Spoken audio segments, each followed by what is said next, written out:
So guys, video में आगे बढ़ने से पहले आज आप लोगों के साथ में शेयर करने वाली हूँ एक बहुत ही यूज़फुल आइटम जो कि छोटा पैकेट और बड़ा धमाका है। ये देखिए, आप लोग सोच रहे होंगे कि ये तो एक सिंपल सा केयरिंग है, बट नहीं गाइस, ये एक सिंपल सा केयरिंग नहीं है। ये छोटा पैकेट और बड़ा धमाका है। खासकर ये जितने भी बेबीज़ की ममा है ना, किड्स की, उनके लिए बहुत ही यूज़फुल होने वाला है। इनफैक्ट आपके खुद के लिए भी, क्योंकि ये है टन मैजिक।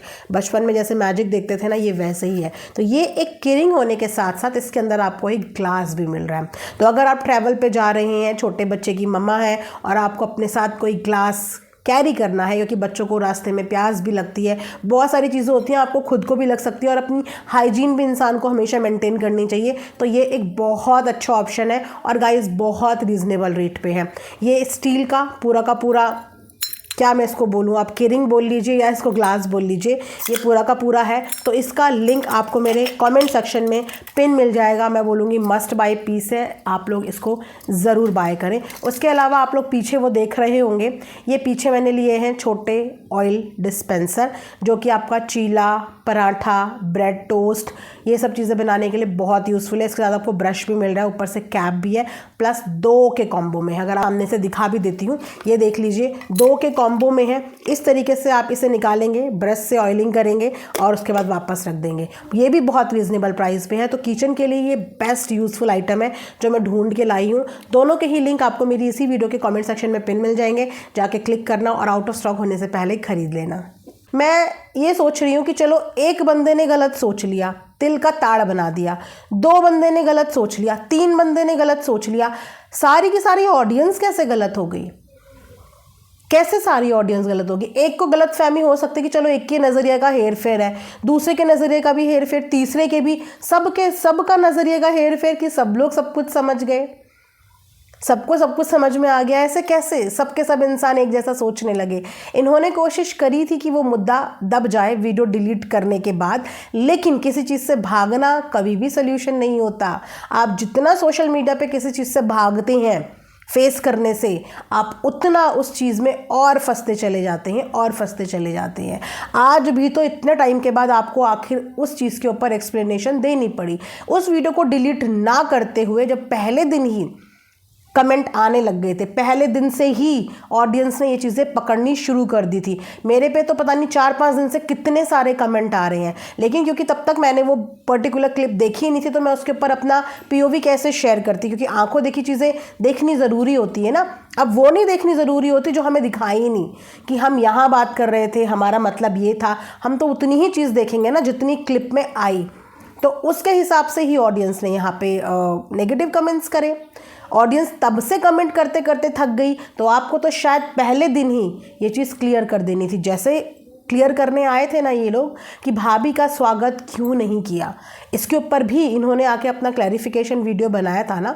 तो जब इस मुद्दे को लेके समझ में आपको आ रहा था कि जगह जगह जाके ऑडियंस कमेंट कर रही हैं, भाभी के कमेंट सेक्शन में कमेंट कर रही हैं, हर एक रिएक्शन में कमेंट कर रही हैं, आपके कमेंट सेक्शन में कमेंट पड़े हैं, ऊपर नीचे के सारे कमेंट्स लाइक हैं, बस वही पर्टिकुलर कमेंट लाइक नहीं है, तो इस चीज़ पे वीडियो डिलीट ना करने से बेटर, अगर आपकी कोई गलती ही नहीं थी आपके अकॉर्डिंग, आपने वो अपनी भाभी को बोला ही नहीं था, तो फिर डर किस बात का था? जब आप इस चीज़ के लिए स्ट्रांगली स्टैंड कर रहे हो कि मैंने वो भाभी के लिए नहीं बोला, और चलो मान लेते हैं कि आपने भाभी के लिए नहीं बोला, आपका कोई और ही कॉन्टेक्स्ट था, तो आपको इतना कॉन्फिडेंस तो अपने ऊपर होना चाहिए था कि आप तुरंत वीडियो लाते अगले दिन और उसके बाद क्लियर करते। उस वीडियो को डिलीट करने की ज़रूरत नहीं पड़ती। एक तो उस वीडियो में एडिटिंग रह गई, वो गलत सेंटेंस रह गया, उसके बाद सोने पे सुहागा हो गया कि आपने वो वीडियो डिलीट कर दी, तो ऑडियंस क्यों आपको गलत नहीं समझेगी? फिर तो वो यही समझेगी ना कि चोर की दाढ़ी में तिनका। जो इंसान ये बोलता है कि मैं बोलने की हिम्मत रखता हूँ, मुझे बातें क्लियर करनी आती है, मैं स्टैंड लेना जानता हूँ, मैं बहुत ही ज़्यादा स्ट्रेट फॉरवर्ड हूँ, तो अगर गलती नहीं थी तो तुरंत उसी समय पे आके ये मैटर क्लियर कर देना था। किसी को आगे कमेंट करने की ज़रूरत नहीं पड़ती, क्योंकि आपने इस चीज़ को दबाने की, छुपाने की कोशिश करी कि शायद मैं ये डिलीट कर दूंगी, कमेंट्स डिलीट करती रहूँगी तो लोगों के मुंह बंद हो जाएंगे। ऐसा नहीं होता, ऐसा नहीं होता कि आपकी चीज़ें आप यहाँ से डिलीट कर दो तो मुंह बंद हो जाते हैं। नहीं, ये ऑडियंस क्लैरिफिकेशन मांगती है और डिज़र्व भी करती है। अगर आपके अच्छे व्लॉग्स पे आपको अप्रिशिएट कर सकती है, लाइक कर सकती है, तो फिर आपसे क्वेश्चन भी कर सकती है और आप फिर आंसर देने से भाग नहीं सकते। कोई फ़र्क नहीं पड़ता ऑडियंस को कि आप लोगों के रिलेशनशिप कैसे हैं। अच्छे हैं तो भी बहुत अच्छी बात है, अच्छे नहीं हैं तो भी कोई दिक्कत नहीं है ऑडियंस को। लेकिन ऑडियंस को फ़र्क ये पड़ता है कि आपने वीडियो में क्या दिखाया, क्योंकि निक्कू और कामनी की जर्नी इतनी रोलर कोस्टर वाली रही है कि उनकी ऑडियंस ने ही उनके बुरे वक्त में उनका साथ दिया है और उनकी ऑडियंस ने ही उनको गिरते हुए से सहारा दिया है। तो आज जब उनकी ऑडियंस देखती है कि ये दोनों बहुएं अपना 100% किसी भी रिलेशनशिप को निभाने के लिए देती हैं और वहाँ पे अगर उनके साथ इफ़ बट कुछ होता है तो वो स्टैंड लेने के लिए आती हैं, क्योंकि ये जर्नी भी सोशल मीडिया के माध्यम से सारी ऑडियंस ने उन दोनों की देखी है। तो ननद साहिबा का ये बोलना कि बुरा नहीं लगता तो बुरा लगता है। फ़र्क सिर्फ इतना होता है कि कुछ लोग रिश्तों में बंध के सहन कर जाते हैं, वरना ऐसा नहीं लगता, वरना ऐसा नहीं होता कि बुरा नहीं लगता। ऐसा नहीं हो सकता कि निक्कू को बुरा ना लगे। इन्होंने साथ में एक बात भी बोली कि कौन सा मैंने वहाँ पे भाभी का नाम लिया था। तो अभी जो अर्चना और निक्कू वाली चीज़ें हो रही हैं, कौन सा निक्कू ने अर्चना का नाम लिया, पर क्या ऑडियंस को नहीं पता कि वो किसको बोल रही है? और अर्चना ने कौन सा निक्कू भाभी का नाम लिया कहीं पे, पर क्या ऑडियंस को नहीं पता कि किससे हो रही है? तो नाम के साथ ही कोई चीज़ बोलने का मतलब ये नहीं होता तभी सामने वाले के लिए बोला जा रहा है। रिएक्शन वाले भी नाम नहीं लेते तो क्या ऑडियंस को समझ में नहीं आता कि रिएक्शन किसके लिए है? नाम देना हर चीज़ पे ज़रूरी नहीं होता, कुछ चीज़ें बिना नाम लिए हुए भी लोग समझ जाते हैं और बस उसी समझ की हेरफेर यहाँ पे हुई है और भाभीियों को बुरा लगा होगा। आप इस मिथ में मत रहें कि बुरा नहीं लगा होगा। उस वक्त पे कामनी को भी बुरा लगा होगा जब आपने उनकी बहन के लिए बोला, बस वो चुप रह गई, उन्होंने कुछ नहीं बोला, क्योंकि वो अपने रिश्ते संभालना जानते हैं। वो एक ऐसे रिश्ते में बंधे हैं भाभी के, जहाँ पे भाभियाँ इग्नोर करना भी जानती है, रिश्ते निभाना भी जानती है। वो चाहती तो उस समय पे अपने परिवार के लिए स्टैंड ले सकती थी। उस समय शायद आपको ऐसे ऐसे एग्जाम्पल दे सकती थी जहाँ पे आपके पास खुद जवाब नहीं होता कि आपने ऐसा कैसे बोला कि दूर के रिश्ते हम नहीं निभा सकते।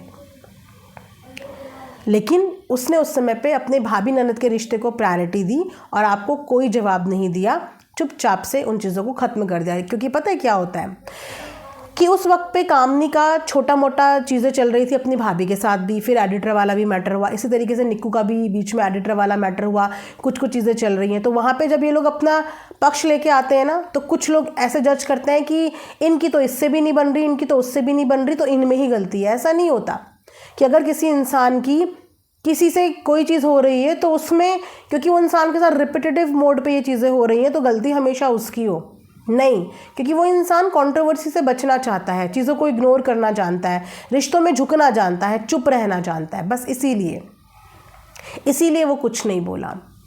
और आई थिंक निक्कू के कमेंट सेक्शन में एक कमेंट था जहाँ से मुझे ये आइडिया लग रहा है कि उसको पता भी नहीं था इस वीडियो के बारे में, क्योंकि ये वीडियो गाइस डिलीट हो गई थी। ये वीडियो डिलीट हो गई थी और ये लोग शादी वगैरह में सब में बिजी थे, शायद इन लोगों ने अपने कमेंट पे ध्यान भी नहीं दिया होगा। निक्कू को लग रहा होगा कि सिर्फ अर्चना वाला मैटर है, अर्चना को लग रहा होगा सिर्फ निक्कू वाला मैटर है। तो ये वाला मैटर क्योंकि हटा के ख़त्म करने की कोशिश की जा रही थी, तो शायद उसको ये चीज़ पहले पता ही नहीं होगी। ये मैं अनुमान लगा रही हूँ, I am not sure about it कि उसको ये चीज़ पता होगी या नहीं। बट उसके कमेंट के रिप्लाई, उसने एक जगह पे कमेंट का रिप्लाई किया है कि क्यों मैं उसको क्यों बोलूँगी, ऐसा क्या हुआ। इसका मतलब उसे खुद नहीं पता कि ऐसा क्या हुआ। तो ये पूरे सीन है। और सबसे बड़ी बात तो ये है कि भाभीियों को तो कंटेंट के लिए बदनाम कर दिया गया, भाभीियों को कंटेंट के लिए बदनाम कर दिया गया, लेकिन उस शादी में ऐसा कौन था जिसने वहाँ पे कंटेंट नहीं बनाया था? तो सिर्फ दोनों भाभीियों को ही क्यों? उसके अलावा जब वैलेंटाइंस डे का केक कटिंग का व्लॉग आया, आप बताइए कि वो किसके चैनल पे आया, जबकि उस स्पेशल फील कराने वाले टाइम पे किसका कंट्रीब्यूशन था? निक्की, कामिनी और नंदो का। लेकिन किसके चैनल पे वो व्लॉग आया? जो व्लॉग आया वो सिर्फ इन्हीं ननद साहिबा के चैनल पे आया, जिनका आज वीडियो आया है। शॉर्ट भी इन्होंने ही डाला है, वैलेंटाइंस डे वाला शॉर्ट भी इनके चैनल पे आया है, वीडियो भी इनके चैनल पे आया है। दोनों भाभीियों में से अभी तक किसी के चैनल पे ना तो उस वैलेंटाइन डे के शॉर्ट से रिलेटेड कुछ आया, ना ही कोई व्लॉग अभी तक आया। तो सारी पाबंदियाँ सिर्फ भाभीियों के ऊपर, बाकी कंटेंट तो सारी ननद भी बना रही है ना। कंटेंट सारी ननद भी बना रही है। और शायद कुछ कुछ वीडियोस तो ऐसी हैं जो अर्चना से पहले नंदू ने डाली हैं। काफ़ी सारे ऐसे फेस रिवील हैं, वरमाला का व्लॉग हो गया, जयमाला का व्लॉग हो जाए, चाहे दुल्हन की फेस रिवील का हो जाए, ऐसी बहुत सारी वीडियोज़ हैं जो अर्चना से पहले उसके भाई की शादी की उनकी कज़न सिस्टर्स ने डाली है, नंदों ने डाली है। लेकिन उसके बावजूद भी बदनाम और टारगेट सिर्फ भाभियाँ हुई। लेकिन भाभी ने तो चलो उनके ऊपर कंटेंट का एलिगेशन लगा, उन्होंने इस बार जो वो वहाँ गई, पता नहीं उसका कंटेंट बनाया या नहीं बनाया, अभी तक नहीं आया, तो हम यही कंसिडर कर रहे हैं कि उन्होंने तो ना वो कंटेंट बनाया ना ही वो कंटेंट अपनी वीडियो में डाला। इतना कुछ सुनने के बाद जाहिर सी बात है कि फिर कोई कैसे बनाएगा। जब किसी को कोई इतना सुना दे तो फिर वो कैसे बनाएगा। लेकिन किसने बनाया?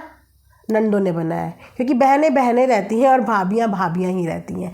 वेल, इस कहानी से हमें यही शिक्षा मिलती है। बट आप लोग गाइज मुझे कमेंट सेक्शन में ज़रूर बताना कि आपने जो अभी ननद साहिबा का वीडियो देखा और जो क्लैरिफिकेशन जस्टिफिकेशन उन्होंने अपना पक्ष लेके यहाँ पे रखी है, आप लोगों को क्या वो रिलेटेबल लगा? क्या आप लोग उनके पक्ष से सहमत हैं, या फिर आप लोगों को भी ऐसे ही लगता है कि वीडियो डिलीट करके उन्होंने ज़्यादा बड़ी गलती कर दी?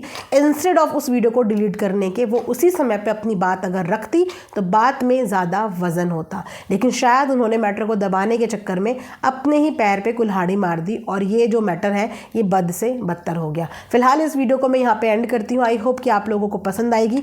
मिलेंगे नेक्स्ट वीडियो में। Thanks for watching Earth Mom Dehradun. Bye bye, take care, love you all.